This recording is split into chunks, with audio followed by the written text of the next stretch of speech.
All right, hey everybody, welcome back to the channel. This is Rob here at Smirking Gun Reviews, and I just got finished watching. If you go to the Real Gino, R-E-E-L Gino, he just posted a video doing his kind of predictions of who is going to win the throne on season 8. And I really dug it. I thought it was a really good job, and if you haven't seen it, definitely go check out his channel. It's really good. But it made me think about some things that I've been thinking about for season 8 and also something else. And it's something that I don't do on this channel and I won't do probably in the future, but I picked up something yesterday and I figured I'd throw it into this video just to see, just kind of out of my own curiosity, because I got two of them. So one I can open and one I can't. So I don't usually do like unboxings or openings or anything like that. But before we get into my discussion about what I think of season 8, I want to talk about and see what these are like. And these are the Game of Thrones Oreos. I had to. Something happened yesterday that led me to, I need to kill some time. I saw online, I was in a store and I remembered that there were Game of Thrones Oreos somebody was talking about. So I looked them up and found them at my local Target.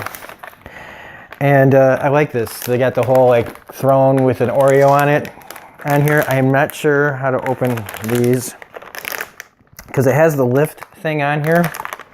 And it also has everybody's names, like Lannister, Stark, Targaryen, White Walkers are even on here, Lannisters. But let's open these up and see what they actually are like. I tried to be really careful. There is no peel back on this, so you got to open it like a regular bag. I'm looking to see if there's some sort of trick to this. Oh yeah, and look on here they have all the houses are on the cookies. So I imagine that's all the difference is. Let's see what they've actually... Hope this isn't fucking crazy loud. Probably is. All right. So open it up here, take one out. Yeah, I mean, they're just standard Oreos. But this one, yeah, has the 3 dragons on it. I don't know if you can see it. Yeah, right there, maybe you can see the dragons. So yeah, it's all aesthetic. Although I gotta admit, I mean, that does look like a White Walker. What else do we got here? Okay, then we got the Winterfell wolf. And let's see if there's another one in here. Come on. Wolf, White Walker, White Walker. No, dragon again. Dragon, that's what this is. And I think this might be the Lannisters, I think. I think that's the Lannister lion. And do they taste any different?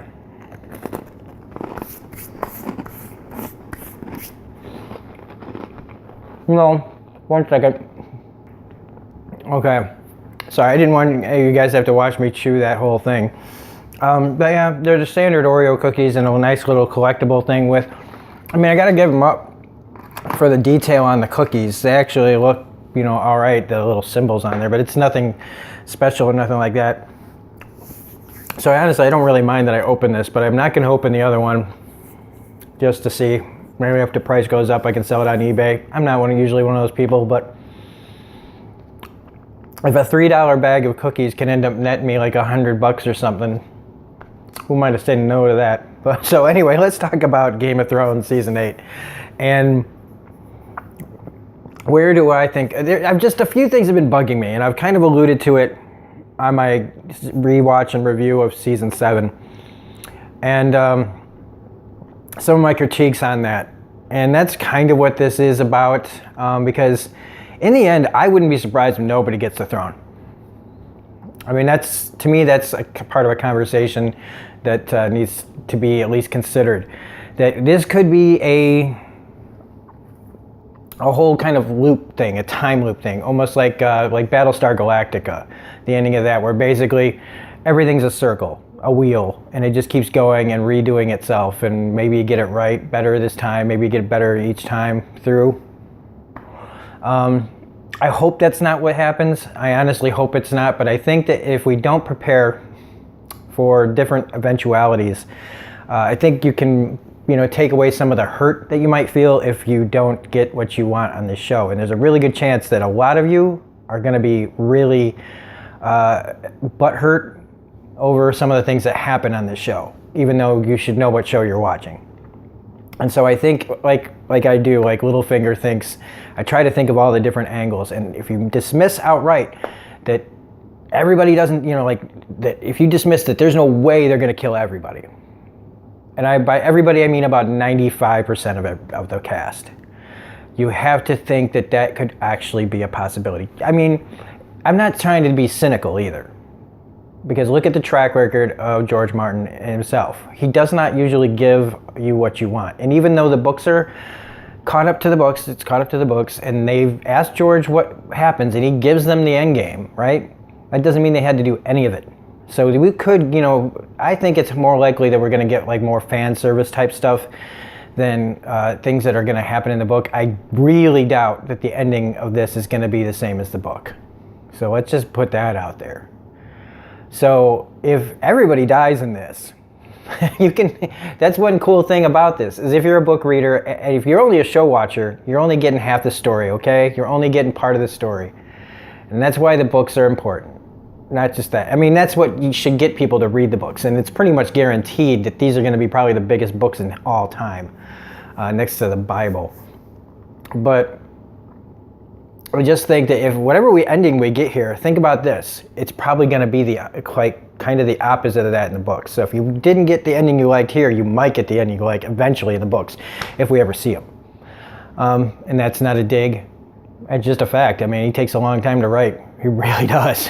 The first book was like in the early 90s, right? So think about that. That's like 30 years ago. And only 6 books. So there's that. Prepare for that. If only one person walks out of this, don't be surprised at that. There was that conversation that Varys had with Melisandre that I talked about yesterday from episode 3 of season 7, where she says she has to come back here and die in this wretched country, the same as you. So I figure Melisandre is an endgame person. Like, she's going to be there at the end. Like, the end. And it sounds almost like she's saying that Varys might have to be too. And what does all that mean? I really don't know. I don't even want to predict what the hell that all means. It could be nothing. It could be something that we're supposed to think is something, and it ends up being nothing. But I feel like there's something there, for sure. And another thing that people were talking about, and we're going to talk about a few characters here, is the controversy going on, not a controversy, but the question of, is Littlefinger dead? And is he a faceless man? Or was he a faceless man? Basically saying that Baelish maybe didn't even exist. And that he's always been working from behind the scenes. And I think that they're thinking that and saying that because of how the way he talks about chaos is a ladder and stuff, which is really great. It's another reason why I feel like this show mishandled Littlefinger quite a bit. This kind of changed my... Okay, so yeah, the whole chaos isn't a bit, chaos is a ladder, only the ladder is real, the climb is all there is. He says things kind of like a faceless man would, kind of like a Jack and Hagar. And to say that maybe Baelish hasn't been behind this the whole time, and that somebody took his place and has started this whole thing in motion, starting with Lady Arryn, way back before season 1. We're talking before the first shots of season 1, where you get Jon Arryn laying there and him being killed. And okay, spoilers for everything in Game of Thrones. If you're not caught up, this is not a video for you to watch. But Littlefinger basically started this whole thing moving, along with people like Olenna Tyrell and stuff like that. But he really got the ball rolling by manipulating Lady Arryn into killing her husband, it sets off all of this shit. Which is why I've been an advocate of, they handled Littlefinger wrong in season 7. They really, really bungled his character because I don't think they knew what to do with him. Hopefully that means he's got a bigger role in the books, and by doing anything bigger with him in the show would reveal too much that happens in the books. And so I almost feel like they killed him off because they wanted to keep some things from the book precious. I'd like to think that anyway. I could be completely way off track on that. That's just kind of wishful thinking. But to call him a faceless man shouldn't be completely thrown out the window, because there's been weirder things that have been talked about and thought of. And that's where we're going to get to my second thing. Because I really want Littlefinger, or at least the appearance, if this is a faceless man, I would love to see where this is really going. Now you see him get killed, and so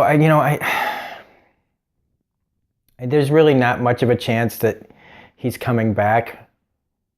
Unless, like I said, these people that start these rumors, they kind of rattled me up, and that's kind of my fault for feeding into it, because it's my own wishful thinking that because they bungled Baelish, in my opinion, maybe what I'm seeing isn't what I'm really seeing.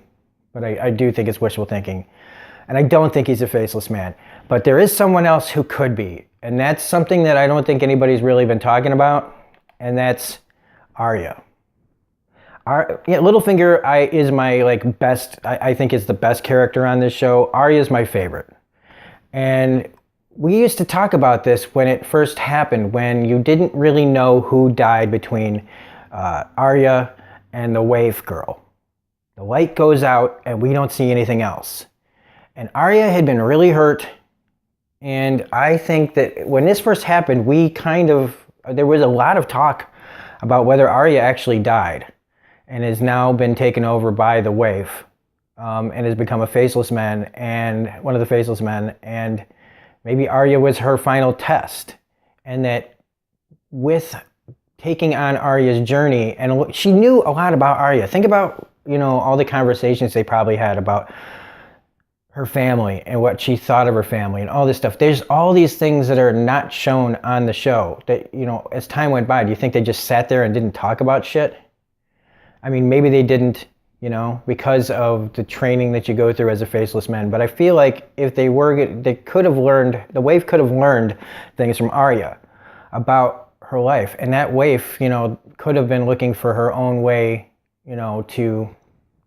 if she had killed Aria, that taking on her list. Because one thing we all know is Aria says her list out loud. And so it'd be easy for somebody like the waif to remember the names on the list. And I wouldn't think it would be out of the realm of impossibility, because I think the waif is crazy. And going off and doing what she does, to me, kind of tracks. So it's an outside chance, but also prepare yourself for Aria not being Aria. I hate that idea. It makes me sad, and if that's what really happened, that's fucked up. Because then they'd be saying that we've been following a phony for a long time. But it's something that nobody's talked about in a while. And I feel like they could definitely punch you in the face, the gut, everywhere with this one. So I'd like to think that is Aria at Winterfell, and that we're seeing, I may be putting too much thought into this, but to dismiss it outright, it would be a mistake. So that's my thoughts on Aria. George just said that Aria is his wife's favorite character, and that he would never kill her off. So I think in the books, Aria might be one of the safest characters, unless George really wants to make his wife cry. But in the show, that doesn't mean the same thing. And I think, again, if we're going to go opposites, if we're going to go Bizarro world, right, kind of do the opposite of the books, I would say Aria has a really good chance of dying in this.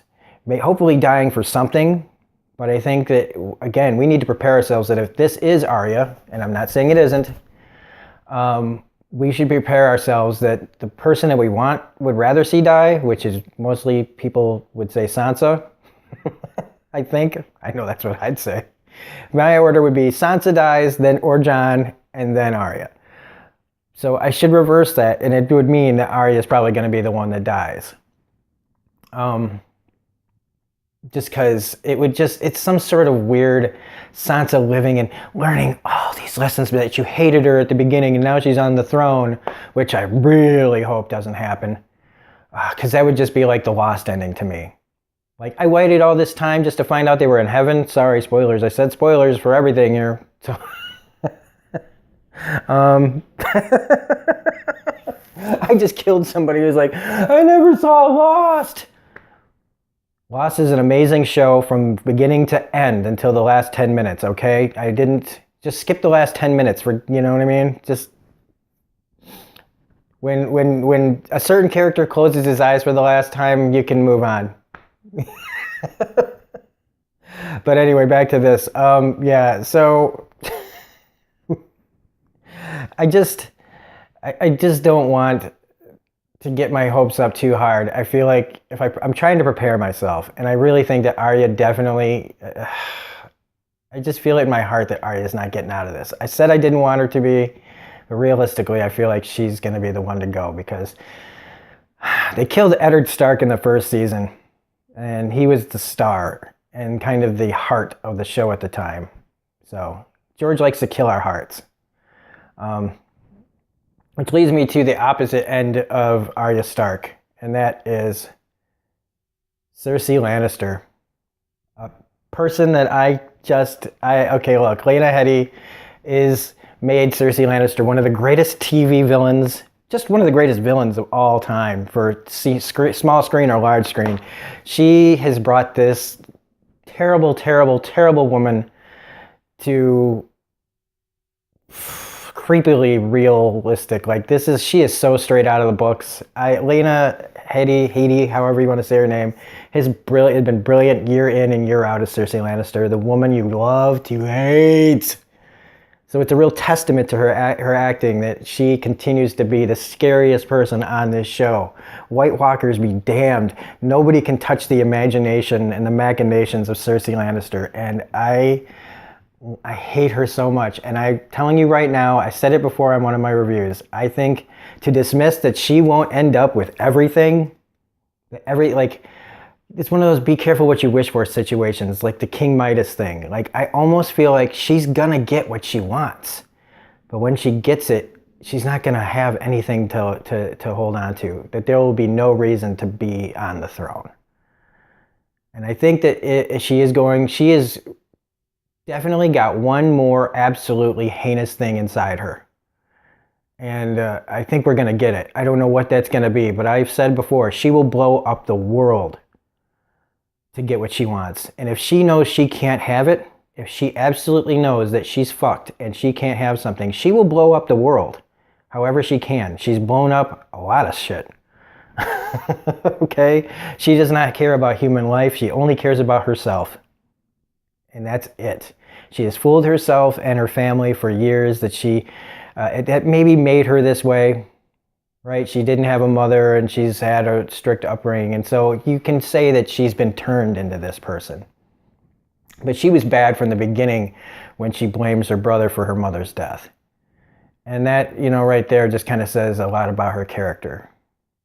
She says she cares about her family and she says she cares about her children. But she's like Walter White. Okay, she needs to stop admitting, she needs to just admit that she's done this all for herself and not for anyone else. But that doesn't change the fact that she's the one in power right now, and she's the one who will do anything. She is the cougar that is backed into a corner. She is an animal that will strike at anything that gets near her, and she will do whatever it takes. I wouldn't even be surprised if she tried to side with the Night King in some fucked up way. I don't know if that's even possible, but I'm telling you right now, look out for Cersei Lannister. I think she's going to kill at least one besides the fact that she probably will be the death of Jaime, I do think she's going to take out at least one major character with her, if not the whole fucking show. Beyond that, talking about season 8, it really, it's like watching too many trailers. You don't want that much. You want just enough to go, okay, here's the big questions. here's the big things. Like, do I, like, we got to admit to ourselves that I think the North is going to fall, right? The North is going to be, like, they're going to all be on the run, and it is going to end up, like, in a crazy place. Probably King's Landing. I mean, it's pretty boring, but who knows? This could take us all the way down to where the Dothraki come from, like, way south. This could end, like, at the very last, like, in the movie The Day After Tomorrow, where you could see the ice just moving across and, like, moving south. It could be one of those situations where we're literally backed up against the sea. But, like, thinking about, like, Daenerys Targaryen, I honestly think she's not going to make it out of this. I honestly think that. I don't think her dragons are making out of this either. I mean, one is already lost to the White Walkers, so I don't think the dragons are making it out of here. I do think Sansa Stark and Jon have a really good chance of making it out. Varys, I think, is going to make it out. And like I said, because his link to Melisandre, I do think that they're going to be okay. If one of those two has to go, I think it will be Varys first and then her. As far as Brienne goes, I think Brienne may live because Tormund saves her and so sacrifices himself. Or maybe they both go, like, kind of like in Harry Potter when the teacher that was the Lupin and Tonks, like, die tragically together, maybe. Where they both kind of look into each other's eyes before they go and hold hands. That kind of, I'm talking fan fiction basically here. But, like, Bran, like I said, he probably will warg into a dragon and be the three-eyed raven. I think Bran is 100% safe because he's not Bran anymore. He's the three-eyed raven, and he'll end up in the mountains attached to a tree somewhere, a werewood tree or whatever. Other than that, I mean, Jaime, I think, is gone. He's done. He'll be gone. And Tyrion, I'd say his odds are actually 50-50 of making it out alive.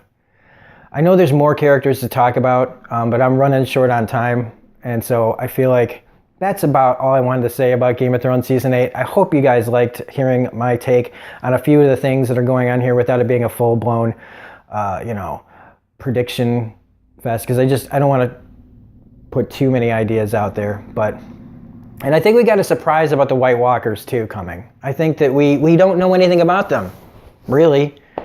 We just saw that they were created by the Children of the Forest or whatever, right? And so there's got to be something more there. I hope we get. I would hate that they're gonna, if they give us an episode that gives us a lot of the White Walkers and maybe their backstory. I would hate that it was only 6 episodes long, because if they do that, they should have gotten an extra episode just to give us the exposition of the White Walkers. But anyway, I got to stop talking and I got to start uploading because I got to go to work pretty soon. And so if you liked this little video, please hit the like button, comment, share, subscribe, all that jazz. Otherwise, you can continue watching my reviews for Game of Thrones Season 7, which Episode 5 will be up later tonight. Also, Guardians of the Galaxy Volume 2 will probably be up tonight as well. Otherwise, we will have Game of Thrones Season 8, Episode 1 review immediately after it airs. I wish I could do a live stream, but like I said, YouTube is screwing me over because I'm a small channel and because I'm not at 1,000 subscribers. I can't live stream after episodes are over because I have to use my mobile device. So any support and subscribes and shares that you can give other people and tell about my channel if you like it, please help me out in that way so that we can get live streams and have a bigger community, talk about things that we want to talk about. So this is Robert Smirking in Review saying thanks for all the support, the continued support. Love you guys, and thanks for watching this video, and we'll see you next time.